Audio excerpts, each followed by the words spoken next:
The rain pounded mercilessly against the windows, each drop like a tiny hammer on glass. Inside the small apartment, former Detective James Mercer sat motionless in his armchair, staring at the phone in his trembling hand. The message was brief, but it had shattered his world. We found something. It's about Emma. 8 years. 8 long years since the case that broke him. 8 years since anyone had spoken that name aloud in his presence. As if sensing his distress, Shadow, a black German shepherd with intelligent eyes and graying muzzle, rose from his bed in the corner and padded over, resting his head on Mercer's knee. The former K-9 officer's instincts hadn't dulled with retirement. "What do you think, old friend?" Mercer whispered, his voice cracking. "Should we answer this call from the past?" Shadow's ears perked forward, his eyes fixed on Mercer with an intensity that spoke volumes. Some bonds transcend words. Some partnerships never truly end. Mercer closed his eyes, memories flooding back of that rainy night much like this one, when a 6-year-old girl vanished without a trace, and how it had cost him everything, his career, his marriage, his peace of mind, but now perhaps a chance at redemption. Little did he know that answering this call would plunge them both back into darkness, where Shadow's extraordinary abilities would once again be their only guide through a labyrinth of lies, and where the truth about Emma waited, buried deeper than anyone could have imagined. The police station looked exactly as Mercer remembered it. The same faded blue walls, the same flickering fluorescent lights, the same smell of bad coffee and desperation. Captain Rivera's office was at the end of the hallway, a walk that felt both familiar and foreign at the same time. "You didn't have to bring the dog," Rivera said by way of greeting, not looking up from the file spread open on his desk. "Shadow goes where I go," Mercer replied simply, his hand resting on the dog's head. "That was our agreement." Rivera sighed, finally looking up. Age had not been kind to him.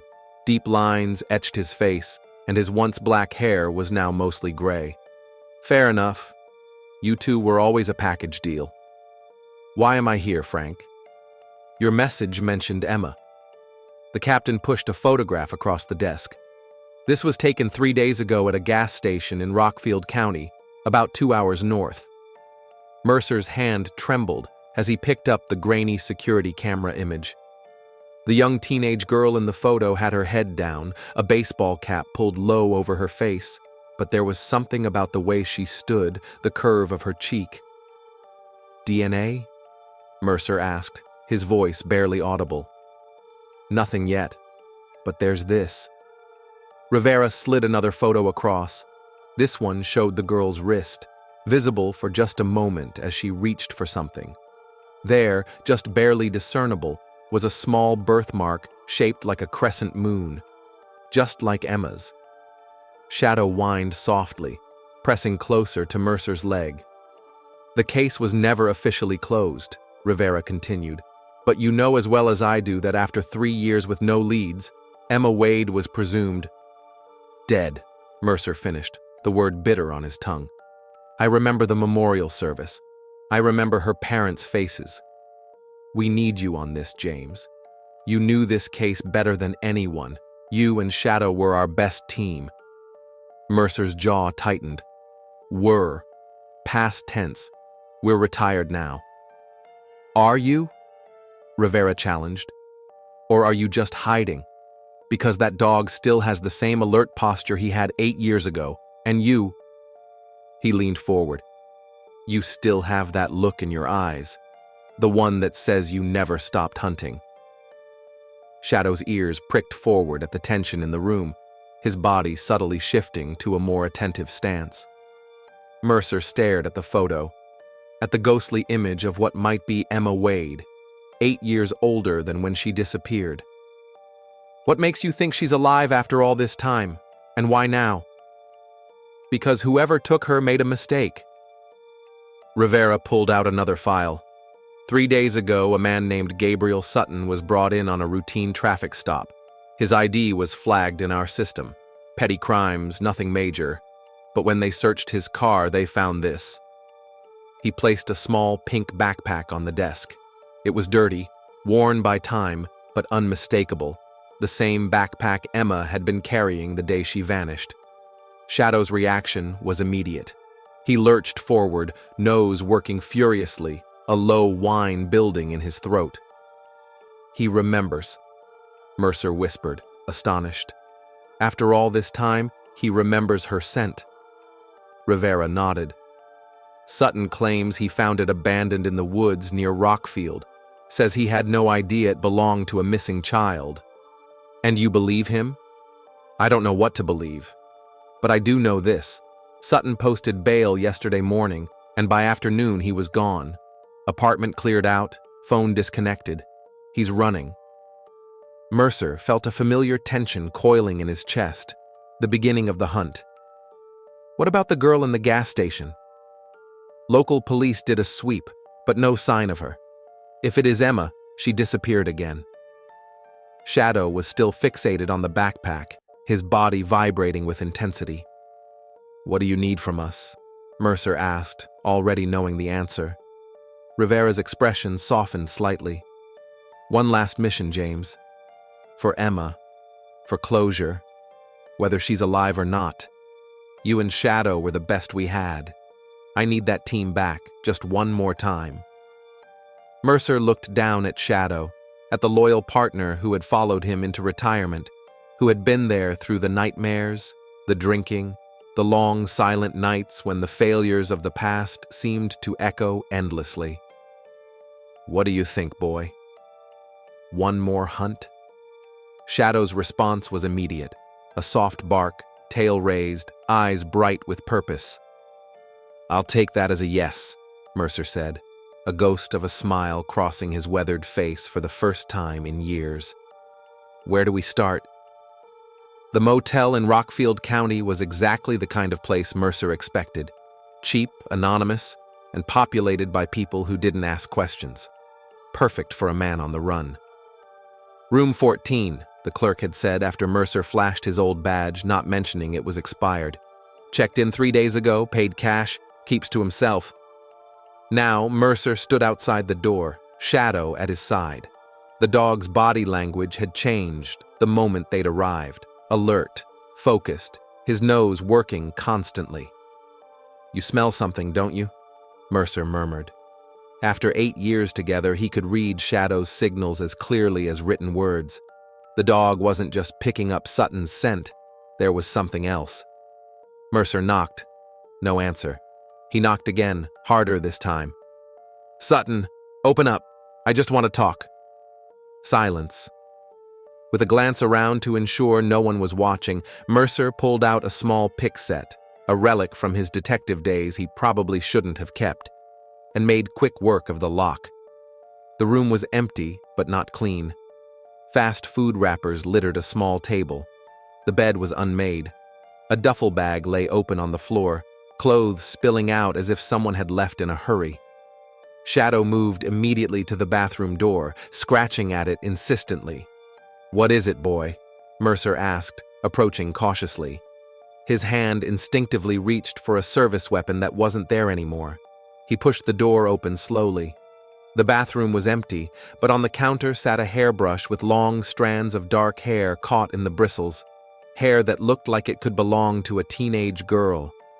Shadow barked once, firmly. "I know," Mercer said, picking up the brush carefully. "She was here." As he bagged the hairbrush as evidence, his gaze fell on the bathtub. Something about the shower curtain didn't look right. It was pushed too far to one side. Mercer pulled it back completely. There, written on the tile wall with what appeared to be eyeliner, was a message. "Help me. Not safe. He's taking me to the cabin." Shadow whined, pressing against Mercer's leg.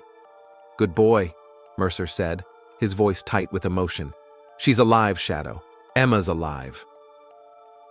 He pulled out his phone to call Rivera, but hesitated as he noticed something else. A small map drawn below the message, showing what looked like a road leading to a lake, with an X marking a spot on the shoreline. "She's smart," Mercer whispered. Always was too smart for her own good. It was why her disappearance had haunted him so completely. Emma Wade wasn't just another missing child case. She was special. At 6 years old, she could already read at a 5th grade level, could recite poetry from memory, could solve puzzles that stumped many adults. And now, it seemed, she had left them a trail to follow. As Mercer photographed the map, Shadow suddenly tensed, a low growl building in his throat.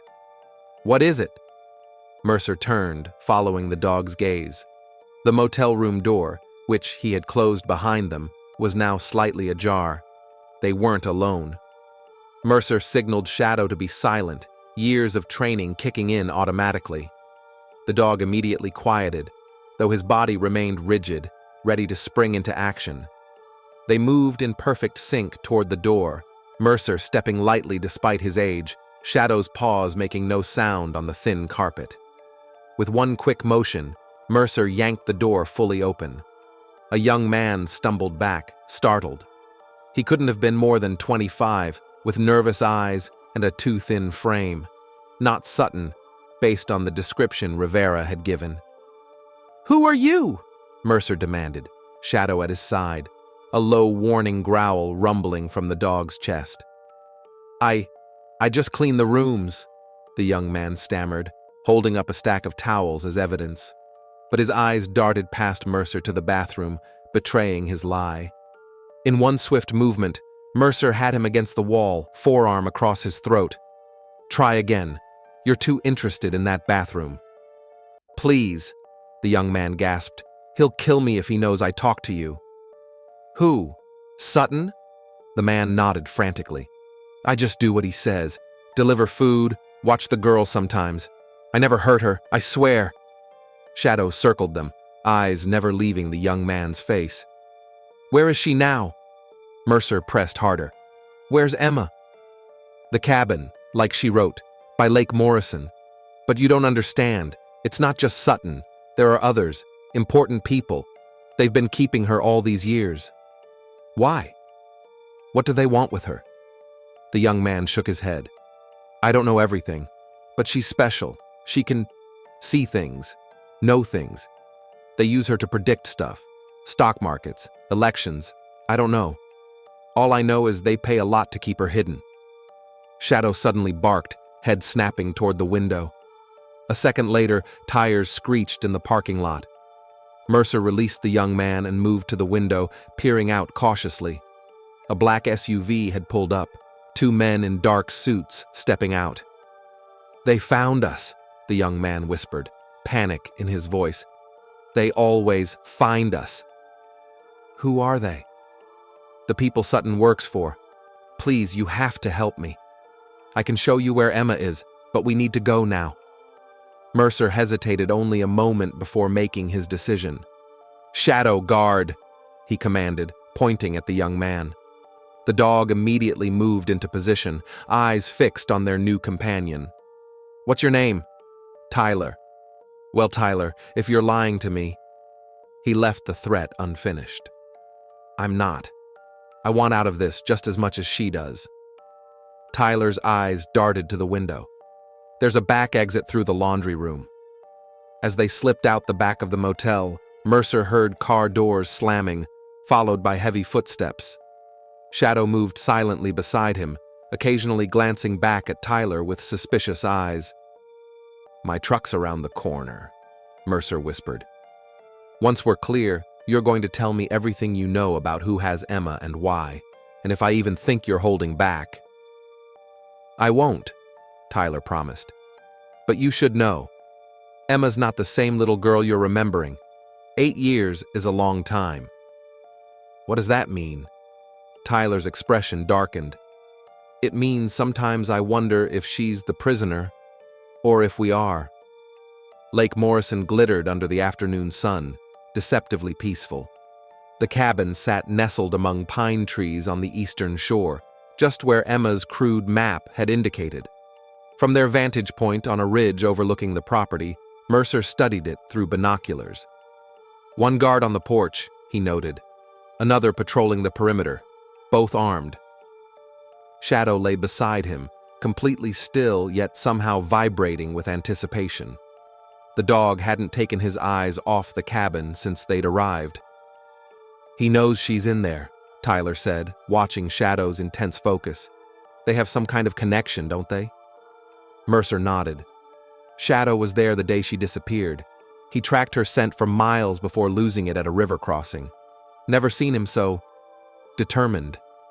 Even after we officially ended the search, he'd sometimes lead me back to those woods, like he was trying to tell me something.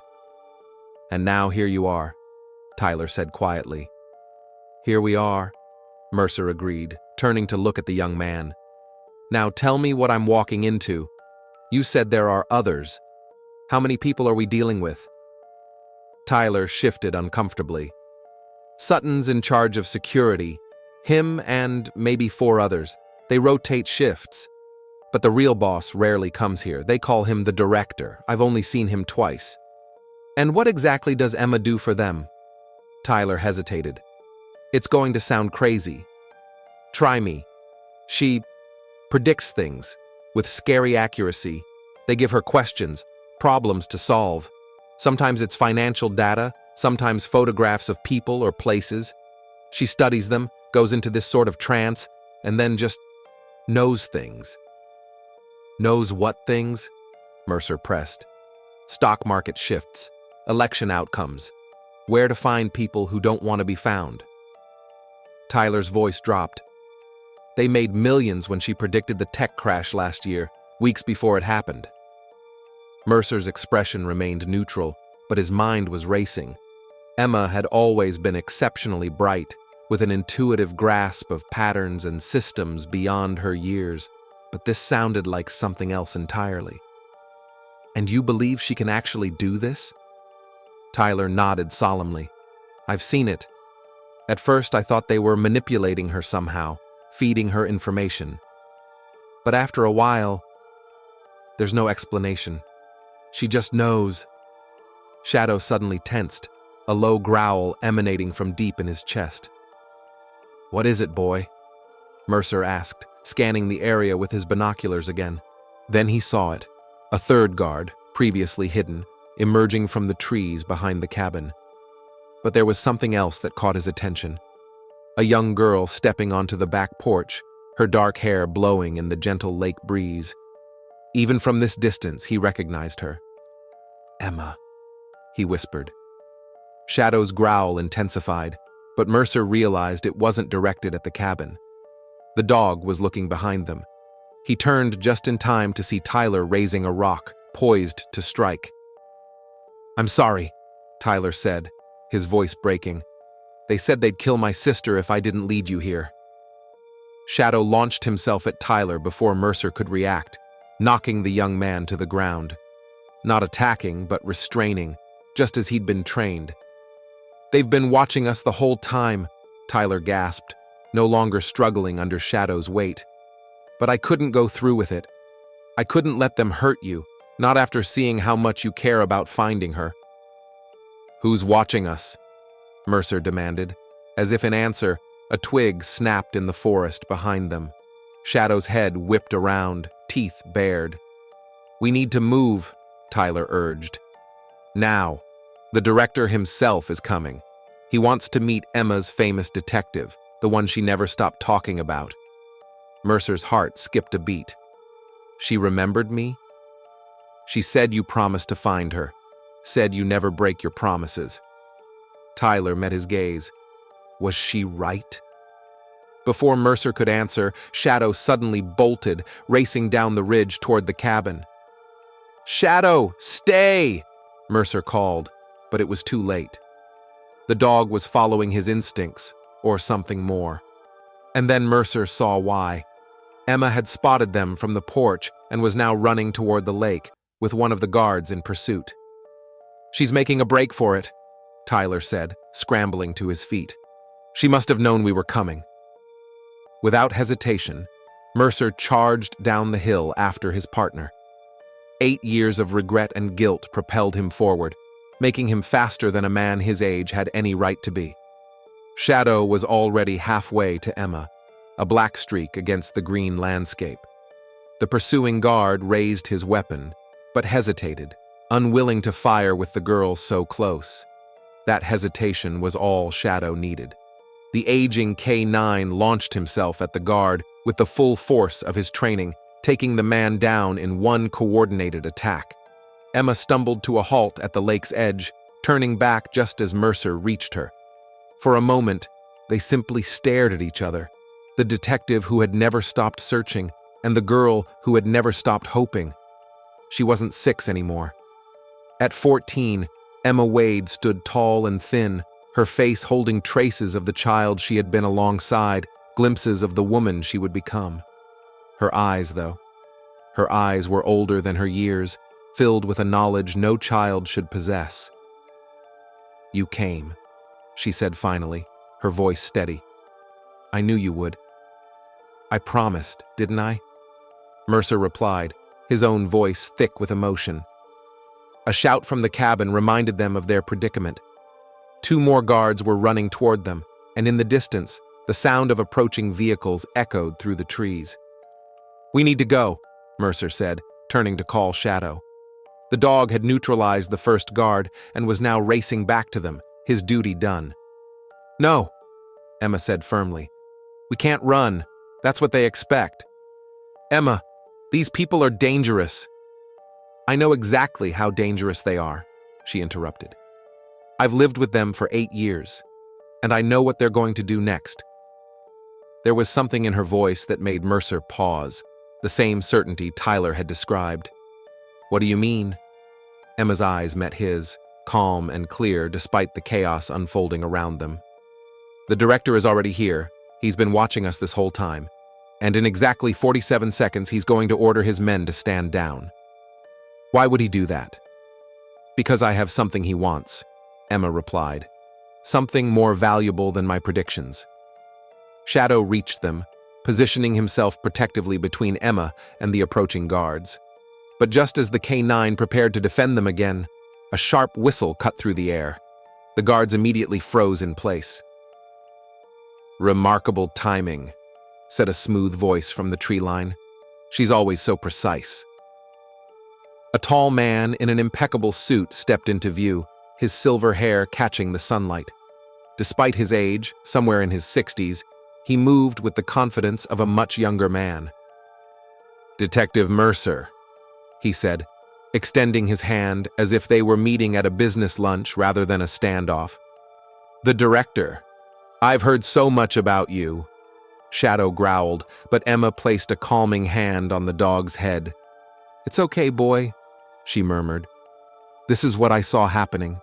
The director smiled, lowering his hand when Mercer made no move to shake it. "She's quite extraordinary, isn't she? The things this child can see, you can't imagine." "What I can see," Mercer said coldly, "is a man who kidnapped a little girl and kept her prisoner for 8 years. "Prisoner?" The director shook his head. "Emma has been given the finest education, every comfort, except freedom," Emma interrupted, her voice stronger now. "Except the chance to live a normal life." The director sighed. "Normality is vastly overrated, especially for someone with your gifts." "Let her go," Mercer demanded. "It's over." "Is it?" The director raised an eyebrow. "You're trespassing on private property, detective. Former detective, I should say. You have no authority here." "Maybe not," said a new voice from behind them. "But I do." Captain Rivera emerged from the trees, accompanied by a dozen armed officers in tactical gear. Somehow, he looked both exhausted and triumphant. "Frank?" Mercer said, genuinely surprised. "How did you—" "Your dog left quite a trail," Rivera replied with a small smile. "And you weren't exactly subtle about stealing evidence from that motel room." Shadow barked once, almost smugly. "Captain Rivera?" the director said smoothly, his composure never wavering. "I'm afraid there's been a misunderstanding. Ms. Wade is here as our guest." "Save it," Rivera cut him off. "We found your records, all of them. The surveillance on Emma since she was 4 years old. The program to identify children with unusual abilities. The abductions. Emma stepped closer to Mercer, her hand finding his. "I told you," she said quietly. "I saw this coming. All of it." "Then why didn't you escape sooner?" Mercer asked. "Because I needed to be sure they'd all be caught," she replied simply. "And I needed you to be the one to find me." That part was important. As Rivera's officers moved in to secure the scene and detain the director and his men, Mercer knelt down to Shadow's level, scratching behind the old dog's ears. "You never gave up, did you, boy?" he murmured. "All those times you tried to lead me back to the search. You knew."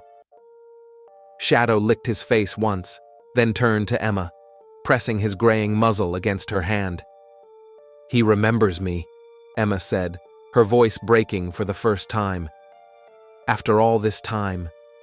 "We both do," Mercer replied, "and we never stopped looking."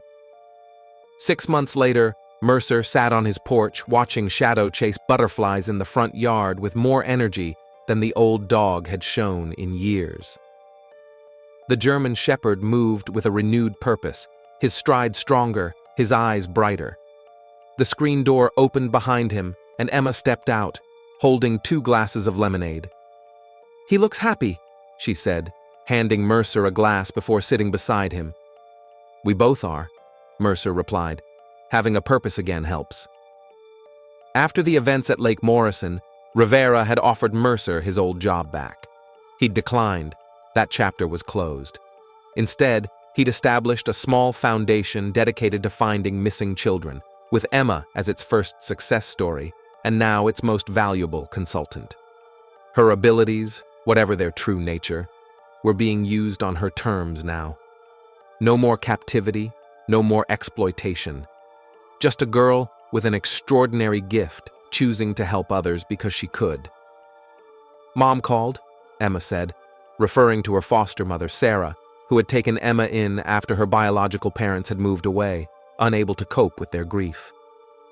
"She's making pot roast for dinner." "Your favorite," Mercer noted. Emma smiled. "She's trying so hard to make everything normal." "Is that bad?" "No," Emma said thoughtfully. "But normal is relative. I don't think I'll ever be what people consider normal. But I'm okay with that now." Shadow trotted back to the porch, settling at Emma's feet with a contented sigh. "The nightmares are less frequent," she continued. "Dr. Harrison says that's progress." Mercer nodded. The trauma of 8 years in captivity wouldn't disappear overnight. But Emma was resilient in ways that continued to amaze him. "I had a vision last night," she said suddenly. Mercer had learned not to dismiss these statements. "About what?" "The future. Mine. Yours. Shadow's." She reached down to stroke the dog's head. "It was good, James. Really good." "Care to share the details?" he asked. Emma shook her head, a small smile playing on her lips. "That would ruin the surprise. But I can tell you this. We're exactly where we're supposed to be." Shadow lifted his head, ears perked forward as if he understood. In the distance, a car approached, likely Sarah arriving to pick Emma up for dinner. The sun was beginning to set, casting long shadows across the lawn. Mercer thought about how much had changed in the past year, from a broken man drowning in regret to someone with purpose again, from a retired K9 growing old in quiet depression to a dog renewed by reuniting with the girl he had never forgotten. "You know," he said slowly, "most people go their whole lives without finding what they're meant to do. I thought I'd lost that when I turned in my badge." "But you found it again," Emma said. "We both did," Mercer corrected, watching as Shadow rose to his feet, alert but calm, ready for whatever came next. The mystery was solved, the missing child found. But for Mercer, Shadow, and Emma, the most important journey was just beginning. Not one of searching, but of healing. And this time, they would face it together. As Sarah's car pulled into the driveway, Shadow barked once, not in warning, but in welcome. The sound echoed across the yard, clear and confident, like a promise kept. This brings us to the end of this story. Thank you for watching till the end. I hope you enjoyed the story. If you did, don't hesitate to like the video and share it with your friends too. Subscribe to our channel and turn on the notification bell for more fascinating stories. Have a nice day.